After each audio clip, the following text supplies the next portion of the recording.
우리가 사순절을 지나고 있습니다. 지지난주에는 하나님의 뜻을 매 순간 분별하는 자세에 대해서 이야기를 주식이라는 그 이슈를 빌어서 이야기를 했었고요.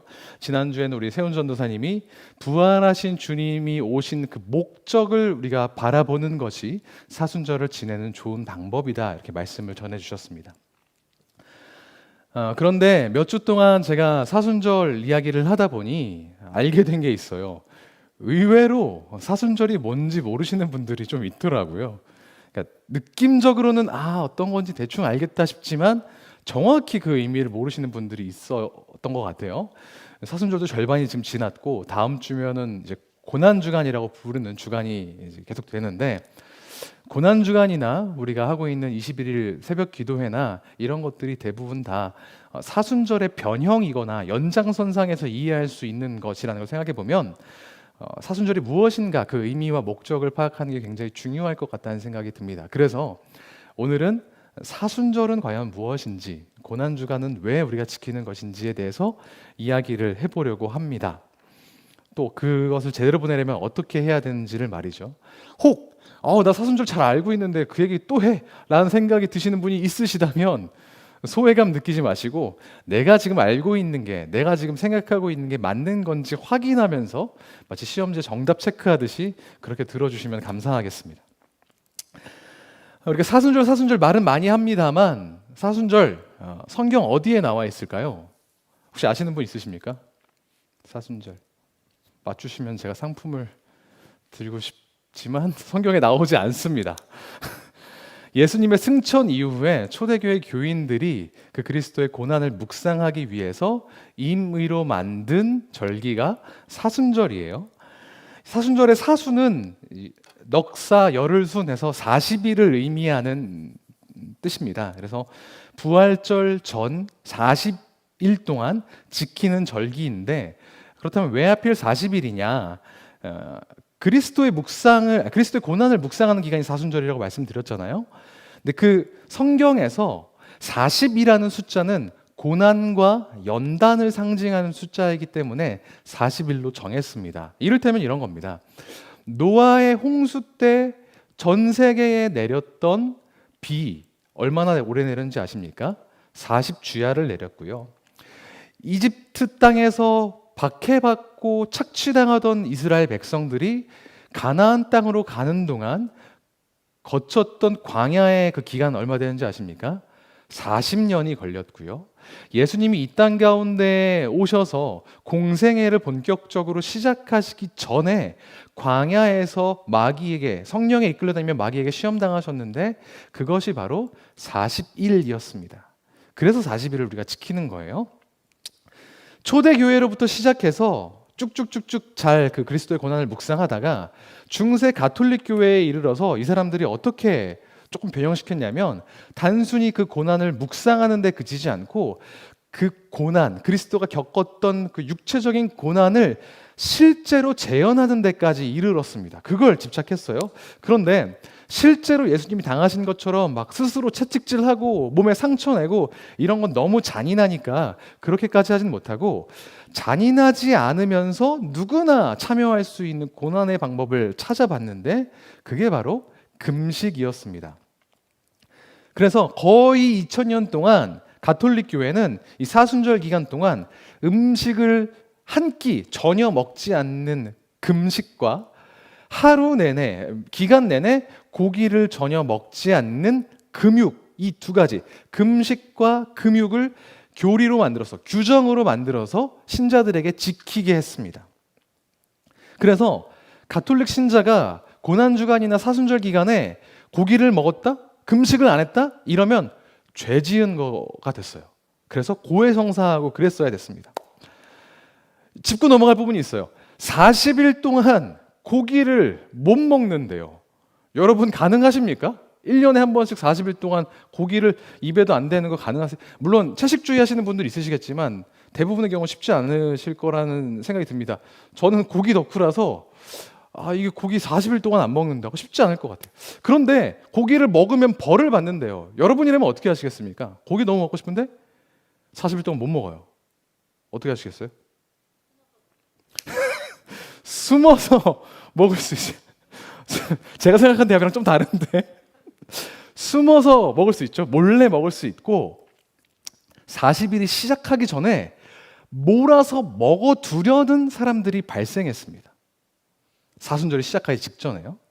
그런 사람들이 모였어요. 마치 군대 들어가기 전에 미리 막 피자나 막 이런 거 기름진 거 많이 먹어두는 것처럼요. 그런 사람들이 모여서 만든 게 뭐냐면 카니발, 우리말로 사육제라고 하는 것입니다. 이 사육제는 뭔가를 이렇게 기르는 사육을 얘기하는 게 아니라 거절할 사자에 고기 육자를 써서 고기 먹기를 거절하기 전에 가지는 축제라는 뜻이에요. 카니발의 원어를 보면 라틴어로 까르네, 고기, 발레, 안녕, 고기 안녕 이런 뜻입니다. 카니발이 원래는 그런 뜻이에요. 대지만 대신에 그 말 뜻에는 고기와 안녕하기 전에 내가 널 많이 먹어줄게 라는 맥락이 깔려 있는 거죠. 카니발에 고기만 먹는 게 아니었어요. 사순절에 가톨릭 교회는 부부 관계도 금지했고요. 유흥으로 여행을 다니는 것도 금지했습니다. 그러니까 카니발에는 식도락을 즐기고 싶은 사람들, 성적인 쾌락을 즐기고 싶은 사람들, 그리고 유흥거리를 즐기고 싶은 사람들로 바글바글했습니다. 사순절 전에 그 모든 것들을 즐겨 놓으려는 사람들이 모였다는 거예요. 사순절 전에까지 금지하는 규정은 없었으니까요. 세계적인 카니발로 유명한 브라질의 리우 카니발, 이탈리아의 베네치아 카니발, 프랑스의 니스 카니발, 이 도시들, 카니발로 유명한 도시들은 아이러니하게도 가톨릭 교회의 강력한 영향을 받았던 도시들이었습니다. 오해는 안 하셨으면 좋겠는 게 금식 자체는 나쁜 게 아닙니다. 오히려 깊은 영성을 위해서 권장할 만한 일입니다. 사순절 절기를 지키는 것 가지고 막 잘못됐다고 이야기할 수는 없을 것 같아요. 그런데 원래 이 사순절의 취지를 생각해 보자 이겁니다. 원래는 그리스도의 고난을 깊이 묵상하기 위해서 절기를 정해놓고 그 절기를 잘 지키기 위해서 금식과 금욕이라는 수단을 규정으로 만들어 놓은 것이었는데 역효과가 났다는 거예요. 사람들은 그 사순절 기간에만 겉으로 경건한 척할 뿐이었지 사순절 전과 후에는 오히려 극도로 쾌락을 추구하는 일들이 벌어졌습니다. 이래서 카톨릭이 문제입니다. 이렇게 얘기하고 싶은 건 아니에요. 왜냐하면 사실은 이런 태도는 우리에게도 있거든요. 우리도 금식하죠. 영적인 성장을 위해서 금식합니다. 근데 금식 얘기가 나오면 꼭 이렇게 질문하시는 분이 있습니다. 전사님, 저녁 금식하기로 하면 몇 시부터 금식해야 돼요? 몇 시까지 해야 돼요? 이렇게 물으시는 분이 진짜 있어요. 그리고 한술 더 떠서 커피는 괜찮죠? 이렇게 물어보시는 분도 있습니다. 금식하려는 의도는 물론 칭찬받아 마땅하지만 그 적용이 조금 이상해지는 거예요. 또 저녁 금식하기로 하면 보통 이제 룰이 있잖아요. 국룰이 있지 않습니까? 저녁 6시부터 자정까지 보통 저녁을 먹으니까 그때 금식을 하기로 하는데 저녁 6시 되기 전에 이따가 배고플 거니까 미리 막 먹어두고 12시 기대 땡 하게 기다렸다가 땡 하면 막 먹고 이렇게 진짜 문자적으로 충실한 저녁 금식을 하는 경우가 우리 주변에 없지 않습니다. 이건 아까 이야기했던 카니발과 다를 바가 없는 거예요. 나만의 작은 카니발이죠. 지지난주에 제가 이야기를 했던 거 기억하실 분 있을지 모르겠는데 규칙에 문자적으로 매몰되는 사람들의 특징이 뭐라 그랬죠? 규칙 외에 있는 모든 것들은 다 저지르려는 습성이 있다고요. 다른 게 율법주의가 아닙니다. 이게 율법주의예요. 이게 행위주의입니다. 같은 맥락에서 몇 년 전까지 굉장히 유행했던 핫했던 운동이 있었습니다. 미디어 금식 이야기를 해보려고 해요. 예수님은 너의 죄 때문에 십자가에 달려 돌아가셨는데 넌 지금 TV 볼 거야? 넌 지금 핸드폰 할 거야? 이런 취지로 시간을 정해놓고 언제부터 언제까지는 카톡도 하지 말고 게임도 하지 말고 TV도 보지 말라는 운동이 몇 년 전에 한국교회, 특별히 청소년 세대와 청년 세대를 강타한 적이 있었습니다. 그래서 뭐 Don't play, do pray 뭐 이런 구호들 들어보셨죠?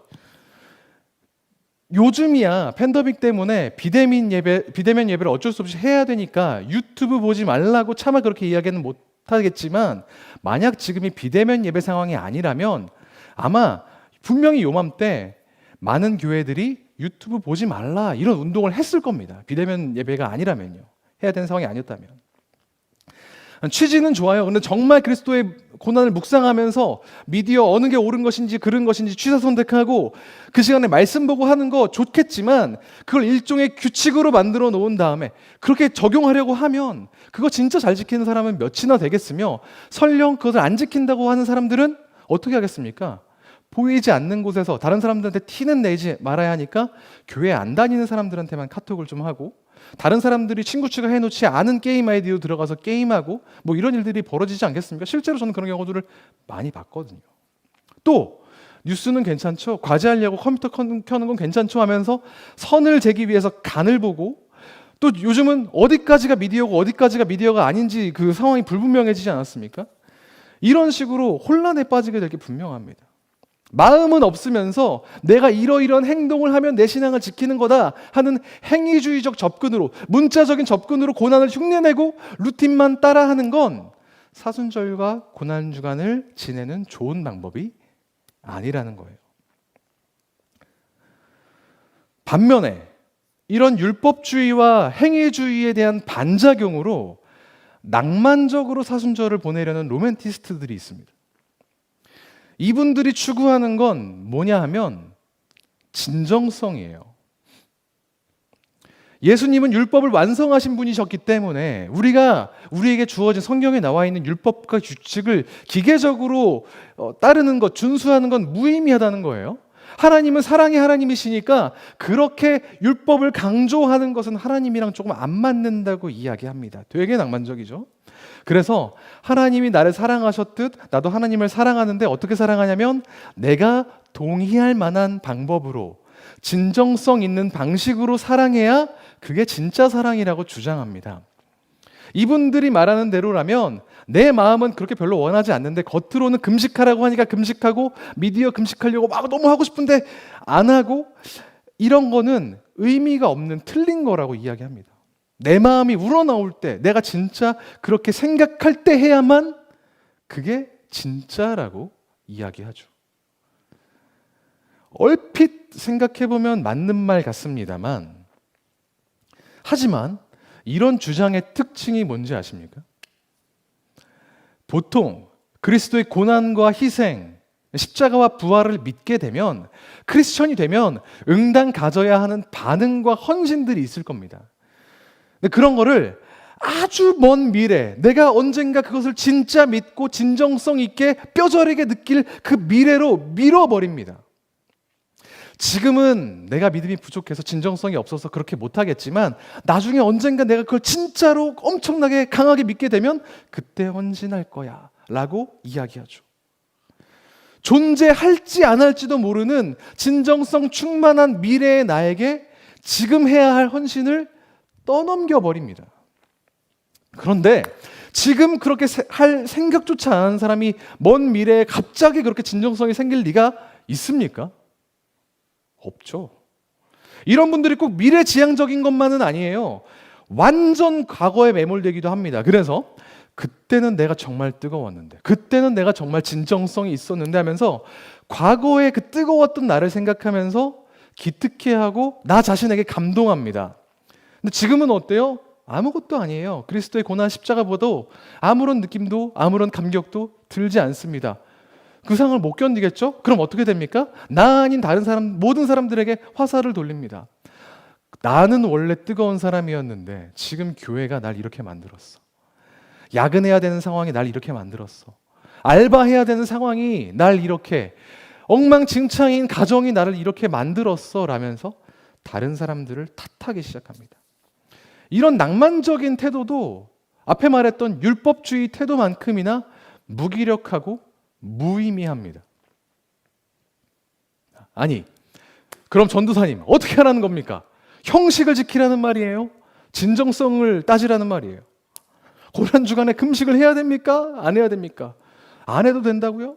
뭐 이렇게 물어보실 수 있을 것 같은데, 오늘 본문을 보면 그 정답이 나와 있습니다. 물론 오늘 본문인 베드로전서를 쓴 베드로 사도는 아마 사순절이라는 단어조차 몰랐을 겁니다. 나중에 생겼으니까요. 하지만 본문을 보면 베드로는 누구보다 명확하게 사순절이라는 절기가 추구하는 목적과 취지를 잘 이해하고 설명하고 있는 것으로 보입니다. 1절을 제가 읽어드리죠. 그리스도께서 이미 육체의 고난을 받으셨으니 너희도 같은 마음으로 갑옷을 삼으라. 역시나 개역개정은 좀 어려워요. 세 번역으로 읽어드리겠습니다. 그리스도께서 여러분을 위하여 육신으로 고난을 받으셨으니 여러분도 같은 마음으로 무장하십시오. 여기서 무장하라는 것은 너희도 예수님처럼 똑같은 고난 당할 거니까 준비해, 이런 뜻이 아닙니다. 그럼 무슨 뜻이냐면 다음 문장을 봅시다. 육신으로 고난을 받은 사람은 이미 죄와 인연을 끊은 것입니다. 풀어서 설명을 해보죠. 그리스도께서 고난을 받으셨는데 누굴 위해 받으셨다고요? 이렇게까지 선명하게 얘기했는데 누굴 위해 받으셨다고요? 나를 위해, 우리를 위해 받으셨다고요? 이미 우리가 우리 죄 때문에 받을 고난의 분량을 그리스도께서 대신 받으셨다고요. 그래서 우리는 고난을 스스로 받을 필요가 있다, 없다? 없다. 고난을 추가적으로 막 쌓아놓을, 고행을 쌓을 필요가 없다고요. 율법을 지키면서 고행하는 게 의미가 없다는 거예요. 반대로 이 구절이 진정성이 제일 중요하니까 우리는 아무것도 안 해도 돼 라고 생각하는 로맨티스트들의 손을 들어주는 것도 아닙니다. 2절을 보면 베드로가 감정이나 진정성만 있으면 그걸로 충분하다고 설명하지 않아요. 오히려 반대입니다. 뭐라고 이야기하냐면 육신으로 살아갈 남은 때, 그러니까 남은 인생을, 구원을 받고 난 다음에 그 남은 인생을 인간의 욕정대로 살지 말고 하나님의 뜻대로 살라고 명령합니다. 인간의 욕정대로 따라 살지 말고 하나님의 뜻대로 사는 삶, 이거 두 글자로 뭐라고 하는지 아십니까?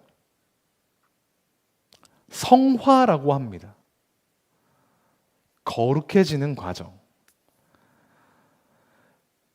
그리스도께서 우리를 위하여 고난받으셨다는 것을 믿는 사람은 그리스도를 따라서 나도 똑같이 고행을 할 거야 라고 이야기하지 않습니다.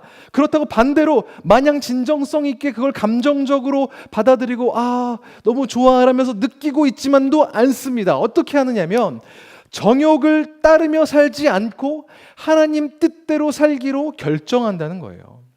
정리하자면 그리스도께서 우리를 위해 고난받으신 것을 믿는 사람은 반드시 성화의 삶을 살아내야 된다는 겁니다. 고행을 더하는 것과는 조금 달라요. 거룩해지려고 노력한다는 겁니다. 성화는 어떻게 이루어집니까?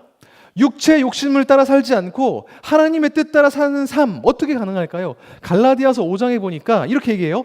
너희는 성령을 따라 행하라. 그리하면 육체의 욕심을 이루지 아니하리라. 뭐라고요? 성령을 따라 행하라. 그러면 우린 육체의 욕심으로부터 자유로운 성화의 삶을 살 수 있게 된다는 겁니다. 아멘. 성령을 따라 사는 사람만이, 성령 충만한 사람만이 성화를 이루는 사람, 곧 그리스도의 고난에 합한 삶을 사는 사람이라는 겁니다. 사순절을 지나면서 그리스도의 고난을 제대로 묵상하는 사람은 금식이나 미디어 금식이나 안 가던 새벽 예배 가고 그것들을 개근하면서 자기의 의를 드러내는 사람, 그걸 추구하는 사람이 아니라 자기 죄를 발견하기 시작하고 자기 죄와 싸우기 시작하는 사람이라고요. 금식이나 새벽 예배다가 나쁘다, 그걸 잘못하면 안 된다, 이런 얘기가 아닙니다.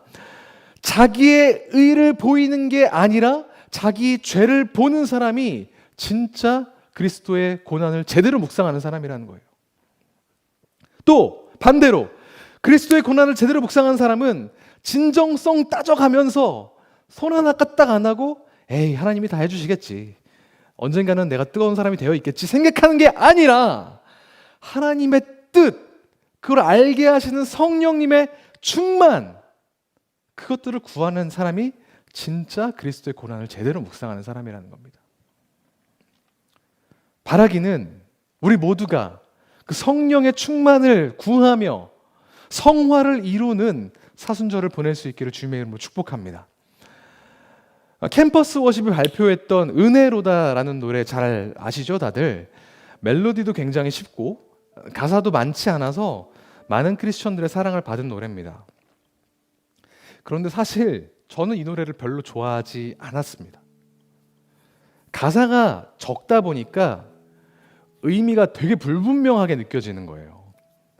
시작됐네 우리 주님의 능력이, 은혜로다 주의 은혜, 은혜로다 주의 은혜, 능력, 자유, 충만, 은혜, 신실, 뭐 좋은 단어는 다 들어가 있는데 대체 이 노래가 뭘 말하고 있는지 잘 몰랐습니다. 아마 제가 묵상이 부족했던 탓이었겠죠.